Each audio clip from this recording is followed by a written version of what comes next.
जय श्री कृष्णा। आज की इस वीडियो में हम जानेंगे वरुथनी एकादशी पर घर पर कैसे करें पूजा। साथ ही जानेंगे पूजा विधि और नियम। कब है वरुथनी एकादशी 2025 में। तो आइए शुरू करते हैं। वरुथनी एकादशी हिंदू धर्म में बहुत ही पावन और फलदायी मानी जाती है। यह एकादशी वैशाख मास के कृष्ण पक्ष में आती है और विशेष रूप से पुण्य लाभ, पापों के नाश और मोक्ष की प्राप्ति के लिए महत्व रखती है। अगर आप घर पर वरुथनी एकादशी की पूजा करना चाहते हैं तो आइए जानते हैं सही पूजा विधि और नियमों के बारे में। वरुथनी एकादशी का महत्व हिंदू धर्म में बहुत अधिक है। यह वैशाख माह के कृष्ण पक्ष की एकादशी तिथि को मनाई जाती है। इस दिन भगवान विष्णु के वामन अवतार की पूजा की जाती है। ऐसा माना जाता है कि इस एकादशी का व्रत रखने से व्यक्ति को अपने पिछले जन्मों के पापों से मुक्ति मिलती है।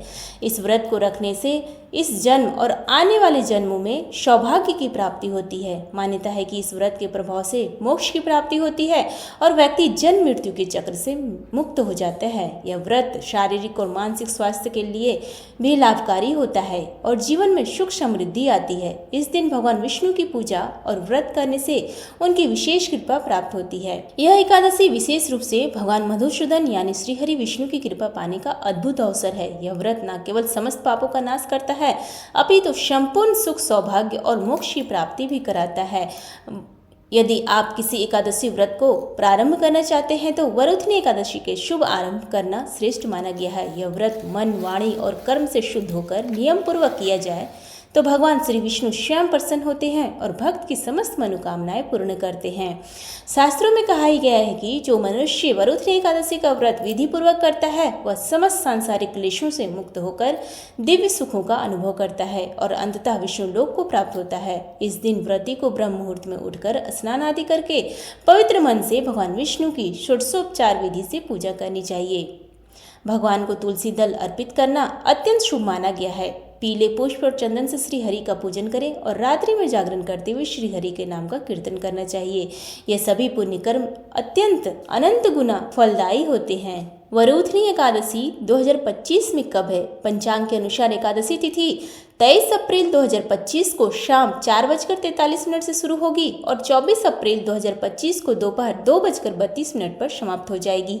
ऐसे में उदया तिथि के अनुसार वरुथनी एकादशी का व्रत 24 अप्रैल को रखा जाएगा। वहीं व्रत का पारण 25 अप्रैल को किया जाएगा। व्रत पारण का समय 25 अप्रैल को सुबह 5:46 से लेकर सुबह के 8:23 तक रहेगा। वरुथनी एकादशी के दिन सुबह जल्दी उठें और स्नान करें। यदि संभव हो तो पानी में गंगा जल मिलाकर स्नान करें। घर के पूजा स्थल को अच्छी तरह से साफ करें। एक लकड़ी के बाजोट पर पीला कपड़ा बिछाएं और भगवान विष्णु की प्रतिमा या चित्र को स्थापित करें। एक कलश स्थापित करें और उसमें आम या अशोक के 5 पत्ते डालें। कलश पर भगवान विष्णु की प्रतिमा या चित्र रखें। पूजा में उपयोग होने वाली सभी सामग्री जैसे रोली, कुमकुम, अक्षत, फूल, पीले फूल और तुलसी के पत्ते, विशेष रूप से धूप, दीप, नैवेद्य, फल, मिठाई, विशेष रूप से केला और पंचामृत तैयार करें। फिर भगवान विष्णु को तिलक लगाएं और फूलों की माला पहनाएं। भगवान को अबीर, गुलाल और अन्य सुगंधित चीजें अर्पित करें। ओम नमो भगवते वासुदेवाय मंत्र का जाप करते रहें।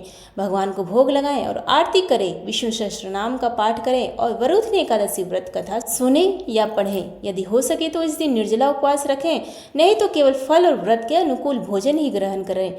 गरीबों को और जरूरतमंद को भोजन, वस्त्र या धन का दान करें। अगले दिन द्वादशी तिथि में शुभ मुहूर्त में व्रत का पारण करें। व्रत खोलते समय सबसे पहले भगवान को भोग लगाएं और फिर खुद भोजन ग्रहण करें। कुछ विशेष नियम जो इस एकादशी व्रत के दिन पालन करने चाहिए। दसवीं तिथि की संध्या से ही संयमित आहार ले। मांसाहार, प्याज, लहसुन, मसूर की दाल, चना, चावल और कांसे के बर्तन में भोजन निषिद्ध है। वाणी में मधुरता रखें। किसी से विवाद, क्रोध या कटु भाषा का प्रयोग ना करें। दूसरों की निंदा, लोभ, मोह, विषय भोग आदि का त्याग करें। कथा के अनुसार इस व्रत को करने मात्र से वही पुण्य प्राप्त होता है जो कुरुक्षेत्र में सूर्य ग्रहण के समय दान करने से अथवा हजारों वर्षों तक तपस्या करने से प्राप्त होता है। राजा मानधाता ने इसी व्रत के प्रभाव से स्वर्गलोक की प्राप्ति की थी।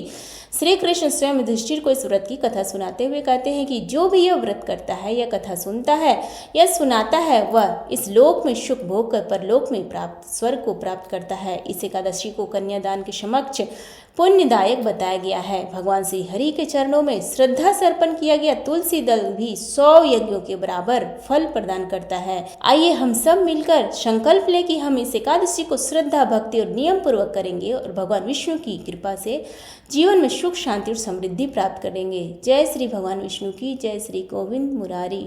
यदि आपको यह जानकारी पसंद आई तो प्लीज़ वीडियो को लाइक करें, अपने प्रियजनों के साथ शेयर करें और हमारे चैनल को सब्सक्राइब करना ना भूलें। साथ में ही बेल आइकन जरूर दबाएं ताकि हमारी आगामी धार्मिक, सांस्कृतिक और भक्ति से परिपूर्ण वीडियो की सूचना समय पर मिलती रहे। राधे राधे।